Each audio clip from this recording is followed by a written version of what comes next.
네, 안녕하십니까. 오늘은 2월 2일 주님봉헌 축일입니다. 2월 2일 일요일 주님봉헌 축일.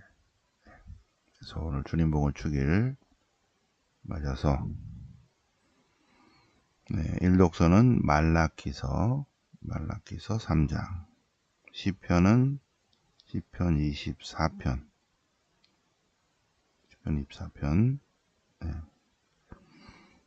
히브리서 2장, 이독서는 히브리서 2장.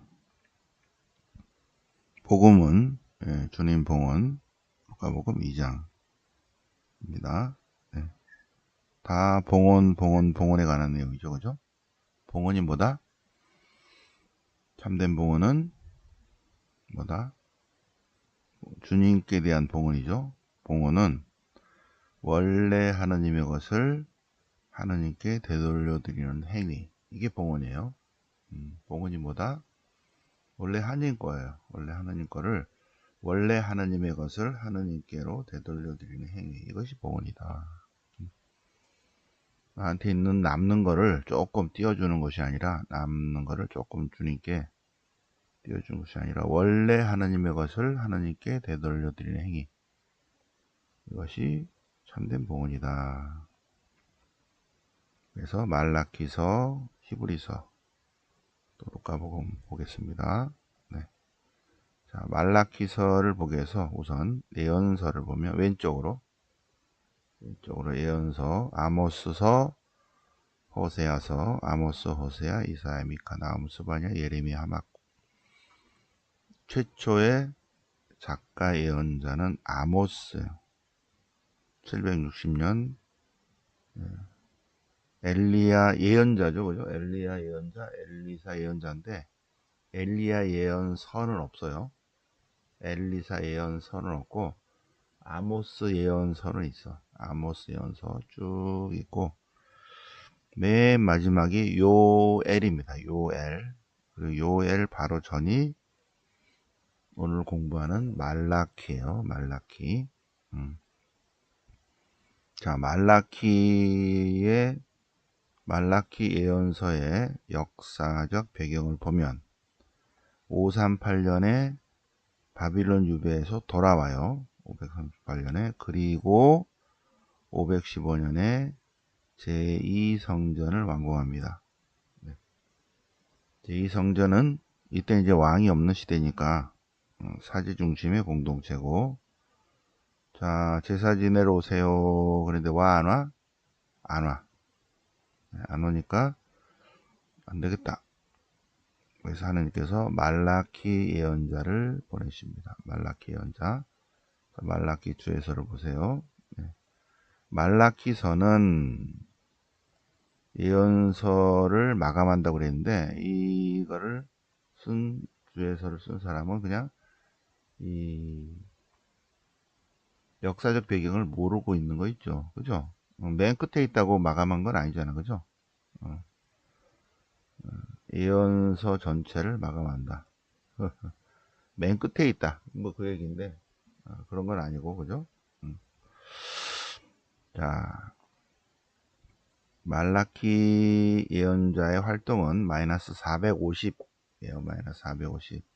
그때는 자, 여기 제2성전이 지어졌고, 그리고 전례가 다시 행해졌고, 515년 제2성전. 그럼에도 불구하고 근데 에즈라 개혁은 아직 안 이루어졌고, 그러니까 분위기가 어떤 거예요? 마이너스 520 학가이 주카리아 예언자가 주님의 성전을 지어야 됩니다. 그래서 515년에 완공을 했어요. 완공했는데 근데 전례에 대해서 별로 사람이 느낌이 없는 거 있죠. 그래서 핵심이 뭐다? 전례를 등한시해. 그리고 전례의 불충실에 부정을 저질러 과거의 잘못으로 빠져들어 이럴 때 나타난 예언자가 말라키 예언자다. 그러면 핵심이 뭐겠어요? 말라키서는 538년에 귀환, 515년에 제2성전 완공. 근데 전례에 참석하지 않아. 그러니까 말라키서는 뭐다? 이스라엘은 선택된 백성이기 때문에 하나님과의 약속을 잘 지켜야 한다. 이러한 신명기 신학에 충실하려면 전례에 충실해야 된다. 라는 것을 말라키 예언자가 예언서를 통해서 하나님 말씀을 전하고 있죠. 네. 이거에 대한 총정리는 역대기 역사서에 나타나요. 역대기 역사서. 역대기 역사서도 성전에 포인트를 두고 있고 말라키서도 성전의 포인트입니다. 성전. 성전은 뭐 하는 곳이다? 봉헌하는 곳이다. 봉헌. 네. 말라키서 본문을 봅니다. 봉헌. 그래서 오늘 요 말라키서 3장 요 부분이 봉헌에 관한 내용입니다. 말라키서 3장 1절. 나의 사자를 보내리니 그가 내 앞길을 닦으리라.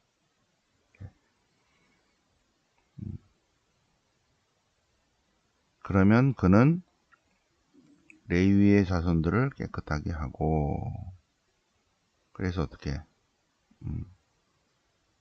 그러면 사제들은 금과 은처럼 정련되어 주님께 의로운 제물을 바치리라. 그러면 유다와 예루살렘의 제물이 올바로 봉헌되리라. 봉헌에 관한 내용입니다. 말라키서 3장.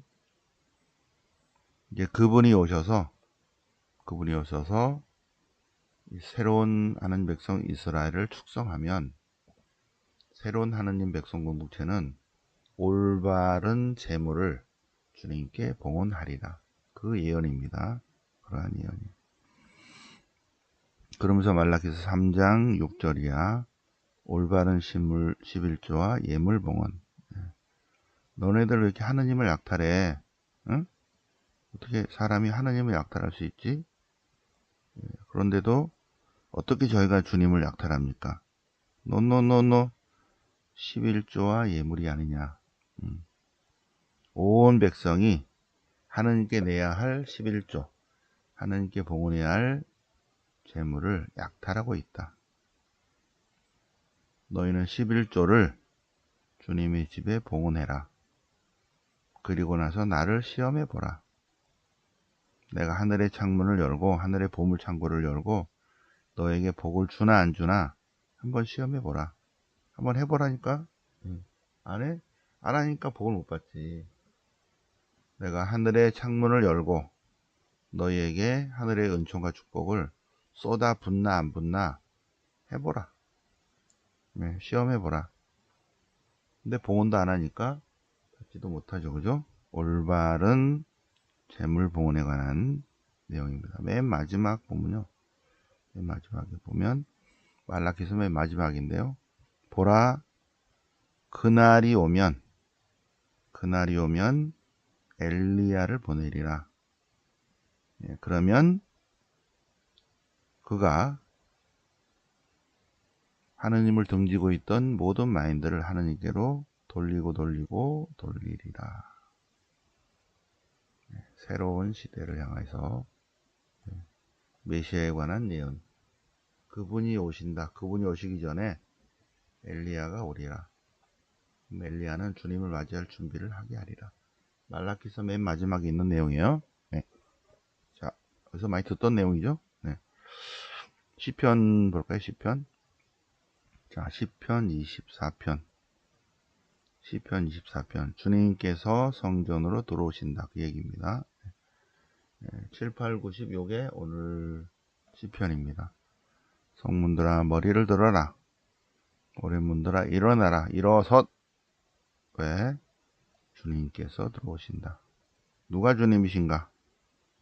힘세고 용맹하신 주님, 싸움이 능하신 주님이시다. 머리를 들고 일어서라.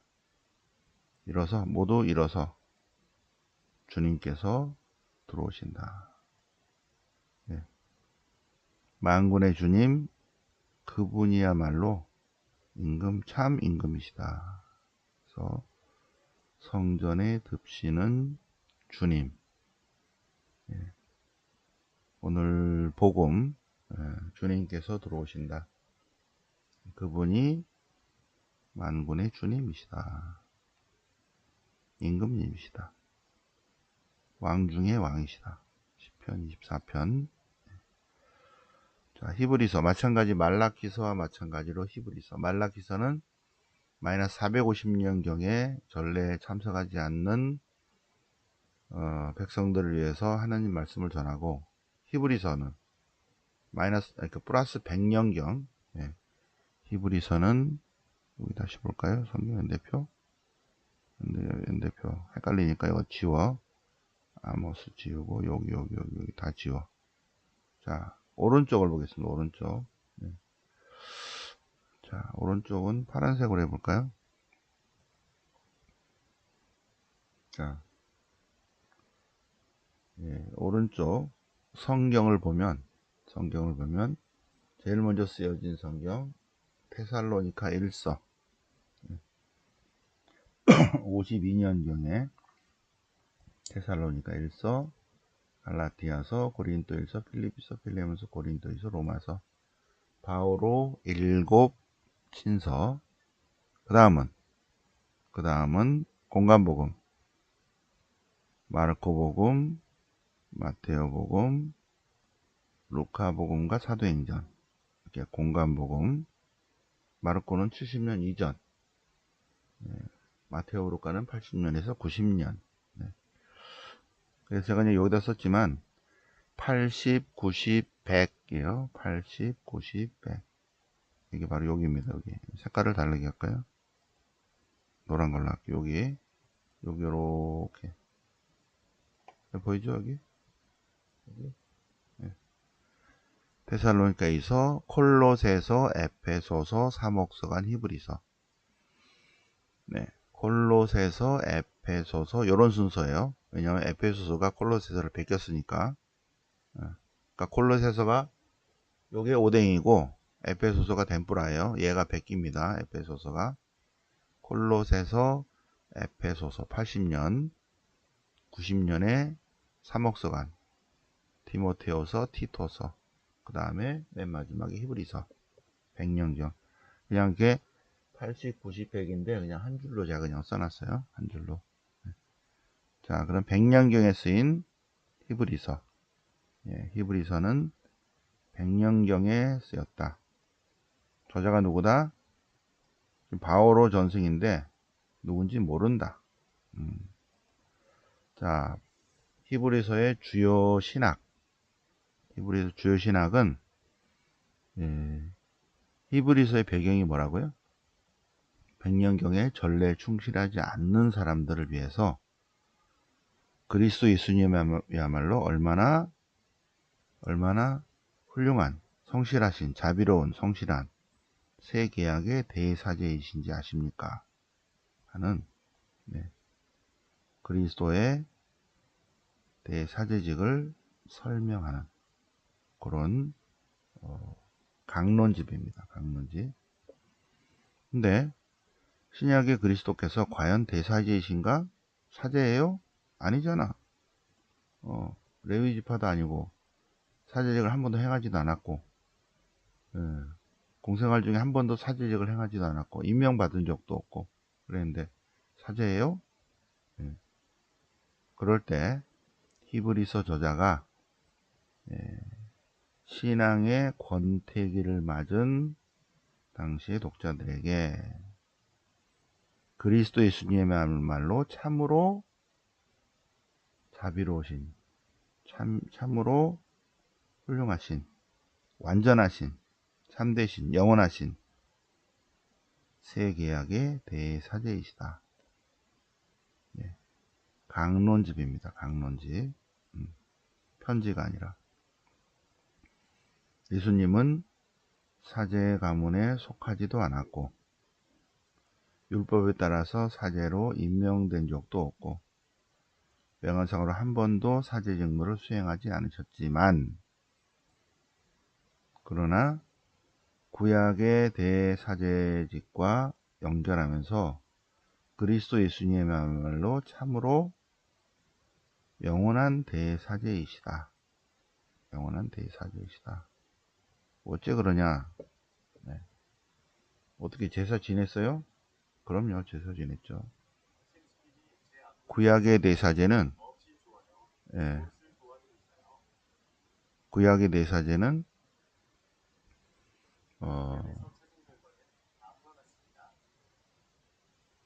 저는 태블릿 PC가 혼자 저러고 말하고 있는 거예요.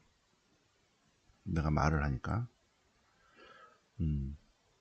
구약의 대사제는 동물의 제물을 바치는데, 그리스도 예수님은 레위 지파도 아니고 사제로 임명된 적도 없고 공생활 중에 한 번도 사제직을 행하지도 않았는데 어떻게 대사제냐? 당신 자신을 제물로 봉헌하셨다. 구약의 대사제는 동물을 잡아 바치는데 신약의 대사제는 당신 자신을 제물로 봉헌했다. 그러려면 예수님이 온전한 인간이셔야 돼요. 네. 그래서 그리스도 예수님은 모든 사람과 똑같은 살과 피를 가진 사람으로 사셨다. 참 인간이시다. 그래서 고난도 받으시고 고통도 받으시고, 예, 많은 유혹도 겪으시고, 그죠? 고통. 그래서 많은 고통을 겪으셨으면서 다 인간적인 이러한 것을 체험하셨다. 인간의 처지를 그대로 잘 알고 이해하고 동정하는 그 연약한 인간을 대변하는 대사제. 근데 그분은 본질이 하느님이셔요. 본질이 하느님이십니다. 네. 이러한 참 하느님이시며 참 인간이신 예수님께서 당신 자신의 살과 피로 제물로 봉헌하셨다는 거예요. 그래서 구약의 제사의 제단은 돌인데 신약의 제단은 예수님이시고, 구약의 제사에서의 제물은 동물인데 예수님은 당신 자신을 제물로 바치셨고, 구약의 제사의 사제는 대제관인데 예수님은 당신 자신이 대제관이시다. 그리스도 예수님은 멜키차독의 본을 따르는 대사제이시다. 영원한 천상 대제관이고 새 계약의 대사제이신 분이시다. 그래서 예수님 당신 자신이 제단이시고, 예수님 당신 자신이 제물이시고, 예수님 당신 자신이 대사제로서 하느님께 제물을 올리셨다. 제사를 지내셨다. 완전 봉헌이다. 완전 봉헌. 근데 그분이 하느님이셨어요. 하느님이 인간 세계에 오셔서 당신 자신을 제물로 바치시고, 예. 그래서 영원한 대사제가 되신 분이시다. 라는 설명을 한 내용이 바로 히브리서다. 굉장히 중요하죠, 그죠? 히브리서. 이 독서, 히브리서 2장은 연중제 1주간 수요일 거였어요. 응? 지지난주 수요일 날 요 독서로 했는데, 주님 복음 주일에 오늘 제 2독서로 똑같이 올라왔어요. 자, 인간들이 살과 피를 나누었듯이 예수님도 우리와 함께 살과 피를 나누셨다. 요 내용은 예수님이 참 인간이시다 그 얘기입니다. 네. 그런데 참 인간으로 오셔서 인간들을 구원하시려고 오셨다. 인간들이 어떻게 됐길래? 한평생 종살이 노예살이에 얽매였기 때문에. 그래서 당신 자신을 제물로 바치면서 하느님을 섬기는 충실한 대사제가 되셨다. 그러면서 죄를 속죄하는 거 있죠. 네. 우리가 엊그저께 공부했죠, 그죠? 네. 신명기 21장 23절. 하느님의 저주를 받았는데 그 저주는 인간들의 저주인데 하느님이 우리에게 오셔서 우리의 모든 저주를 대신 지고 온 몸에 지고 가셨다. 죄를 속죄하시려고 18절은 네, 그분이 고난을 겪으시고 유혹을 받으셨기 때문에 유혹받는 일을 도와줄 수 있다. 이거는 예수님이 참 인간으로 오셨다 그 얘기입니다. 예수님은 그냥 신성만 있는 것이 아니라 온전한 인간으로 오셨다. 인성. 그래서 참 하느님이시며 참 인간이시다. 그래야만이 돼요. 자, 그러면 루카복음 보면 루카복음 주에는 파일에 올려놓을 테니까는 확인해 보시고 다시 한번 루카복음을 보면 마테오, 마르코, 루카를 공관복음이라고 그러는데 공관복음의 포인트는 마르코 8장 27절이다. 마르코 8장 27절은 사람들이 나를 누구라고 하더냐? 가이사랴 필리피에서 사람들이 누구라고 하던데 그러면 너희는 나를 누구라고 하느냐? 선생님은 살아계신 하나님의 아들 그리스도이십니다. 그게 바로 요게요. 그리스도이십니다. 그러니까는 순환과 부활에 대한 첫 번째, 두 번째, 세 번째 예고 순환 받으시고 죽으시고 묻히시고 부활하시고 요런 구조를 그대로 마테오도 똑같이 따라가고 예, 우리가 공부하는 루카도 똑같아요. 구조가 똑같다는 거예요. 구조가 똑같다. 자, 그러면 다시 한번 루카 복음서는 누가 썼다? 모른다. 확실한 건 뭐다? 루카가 절대 아니다. 그럼 누구다? 이방계 그리스도인이다. 누구로 해서 루카복음을 썼다? 이방이면서 그리스도교로 개종한 이들 이방계 그리스도를 썼다. 어디서 썼다? 모른다. 확실한 거는 이스라엘에서는 절대 안 썼다. 언제 썼다? 80년에서 90년. 첫 번째 루카복음, 두 번째 사도행전을 썼다. 자, 루카복음 본문, 오늘 본문은 2장 봉헌입니다. 봉헌. 그래서 봉헌할 날이 되자 율법에 의하면 모든 사내 아이는 어머니의 태를 처음 열고 나온 수컷은 인간을 포함해서 모든 수컷은 하느님의 차지다. 그래서 하느님께 봉헌해야 된다. 그러니까 봉헌하러 와요. 성전에 와서. 그리고 봉헌하고 그 다음에 20샤켈인가 봉헌금을 내고 다시 데려가서 기른다는 거죠.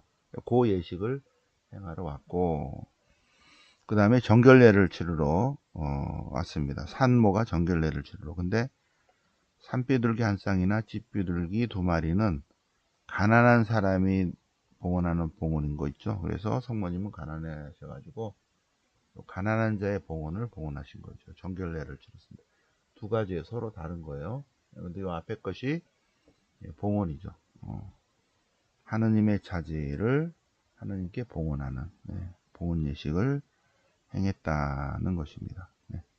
그래서 시메온과 한나의 예언이 있죠. 그래서 아기 예수님을 보면서 이분은 하느님의 구원이신데 이분은 다른 민족들에게 계시의 빛이시고 이스라엘에게는 영광입니다. 그리고 이분은 많은 사람들을 일으키시고 그런데 또 쓰러지게도 하고 반대받는 표징이 될 것입니다. 그래서 성모님의 영혼의 칼에 찔리는 가운데 많은 사람의 속생각을 드러낼 것입니다. 하느님 앞에서 예수님 앞에서 결국 속마음이 다 드러나요. 속마음, 그죠? 자, 그러면 여기까지 오늘 독서 말라키서, 히브리서, 그리고 루카복음, 봉헌에 관해서 쭉 묵상했고, 봉헌이 확실한 건 뭐다? 봉헌은 원래 하느님의 것을 하느님께 되돌려 드리는 행위. 네. 근데 하느님은, 구약의 하느님은 어떻게 해요? 10분의 1만 받겠다는 거예요. 10분의 1을 봉헌하면 오케이, 100% 봉헌하는 걸로 받겠다. 이게 이제 구약의 봉헌 법입니다. 네. 기본 사상은 태를 처음 열고 나오는 사내 아이는 수컷은 모두 하나님의 자기다. 하나님의 것을 하나님께 돌려드리는 행위. 자, 우리 주일날, 오늘 주일인데 주일 봉헌합니다. 네. 내 거를 조금 하나님께 드리는 게 아니에요. 원래 하나님의 것을 하나님께 돌려드리는 행위. 그래서 오늘 주일날 가서 봉헌금을 내시고, 또 사무실 가서 교모금도 내시고, 또 주변에 어려운 이웃들도 이렇게 도와주시고, 그 모든 것이 합쳐서 봉헌입니다. 봉헌. 봉헌은 교모금, 그리고 주일 헌금, 또 미사예물, 또 이런 사회복지단체에 봉헌하는 봉헌금, 이런 것들을 다 합쳐서 10분의 1을 봉헌하시기 바랍니다. 그 봉헌은 원래 하나님의 것을 하나님께 돌려드리는 행위다. 자, 오늘은 주님 봉헌 축일입니다. 그리고 내일은 휴강이에요. 휴강. 휴강. 내일은 목요일날 부제품, 그 다음에 금요일날 사제서품식이 명동성당에 있어서 명동성당 안에 다 수용하지 못하기 때문에 가드리 회관의 1층, 3층, 7층에 많이 들어가는 거기에 신자들이 와서 스크린을 보고 미사봉을 할 수 있도록 스크린 장치를 하는 거예요. 오늘, 내일. 그래서 못 들어가게 하는 것입니다. 그래서 이 서품식 끝나면 다 철수하니까 8일날은 우리 미사할 수 있습니다. 토요 성모 신심. 네, 그러면 오늘 2월 2일 주님 복음 주기를 맞아서 독서 복음 같이 묵상해 보셨습니다. 네, 영광이 성부와 성자와 성령께 전과 지장성 영원히 아멘. 성부와 성자와 성령 이름으로 아멘.